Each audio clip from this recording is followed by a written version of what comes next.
pihak. Dalam pembukaan pertemuan ketiga Finance Minister and Central Bank Governor G20, Menteri Keuangan Sri Mulyani Indrawati mengingatkan para Menteri Keuangan dan Gubernur Bank Sentral anggota negara G20 tentang sulitnya situasi krisis pangan dan energi dunia. Pemirsa, sisa makanan menjadi jenis sampah terbanyak di Indonesia, hingga lebih dari 46 juta ton. Bahkan Indonesia dijuluki sebagai negara penghasil sampah sisa makanan terbanyak kedua di dunia. Sebuah organisasi di Indonesia... Setiap hari tanpa kita sadari ada jutaan ton makanan yang terbuang.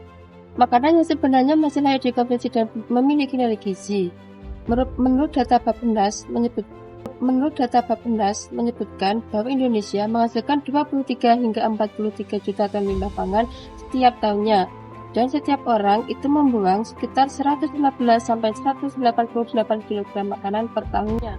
Kalau dibayangkan, itu seperti membuang satu porsi makanan setiap hari selama setahun penuh. Akibatnya, bukan hanya nutrisi yang hilang, limbah makanan yang membusuk dapat melepaskan gas metana yang 25 kali lebih berbahaya daripada karbon dioksida, dan juga pemborosan ini membuat kita kehilangan lebih dari 200 triliun rupiah setiap tahunnya. Lagi, di sisi lain, jutaan masyarakat Indonesia masih kesulitan mendapatkan pangan yang bergizi. Artinya, masalah ketahanan pangan ini bukan karena disebabkan oleh kesulitan produksi, tetapi juga bagaimana cara kita memperlakukan makanan yang tergizi.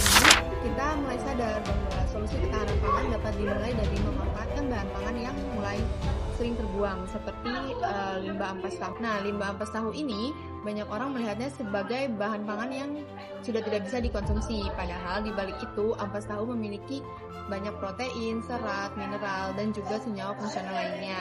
Namun di banyak daerah, ampas tahu hanya dibuang begitu saja atau dijadikan sebagai pakan ternak, karena masyarakat sekitar tidak tahu bagaimana cara mengolahnya. Padahal dari pembuatan tahu itu dapat menghasilkan 17-20% ampas tahu.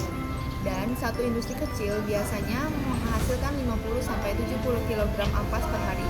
Jadi semakin banyak tahu yang diproduksi, semakin besar pula kemungkinan limbah ampas tahu. Bayangkan kalau limbah sebesar itu tidak diolah dan dimanfaatkan dengan baik, maka akan terjadi pencemaran lingkungan yang akan semakin parah. Untuk meningkatkan nilai gizi dan memperpanjang umur simpan, ampas tahu sebenarnya bisa diolah menjadi tepung ampas tahu. Dengan kata lain, limbah pangan yang selama ini dibuang dan dapat mencemari lingkungan sebenarnya memiliki potensi yang sangat besar sebagai sumber nutrisi tambahan, baik untuk produk alternatif maupun produk fungsional seperti snack bar.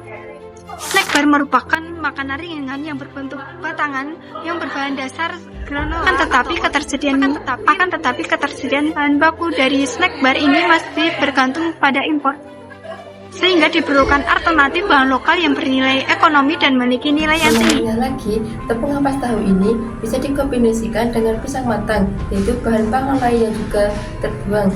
Pisang merupakan buah dengan produksi tinggi di Indonesia, tapi ketika kulitnya mulai berbintik kehitaman, orang-orang akan cenderung membuangnya karena terlihat kurang menarik.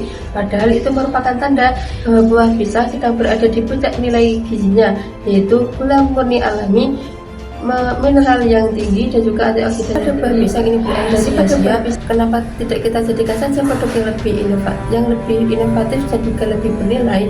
Jadi dari dua bahan yang bergizi tetapi sering terbuang ini bisa menjadi inovasi snack bar dari ampas tahu dan juga buah besar.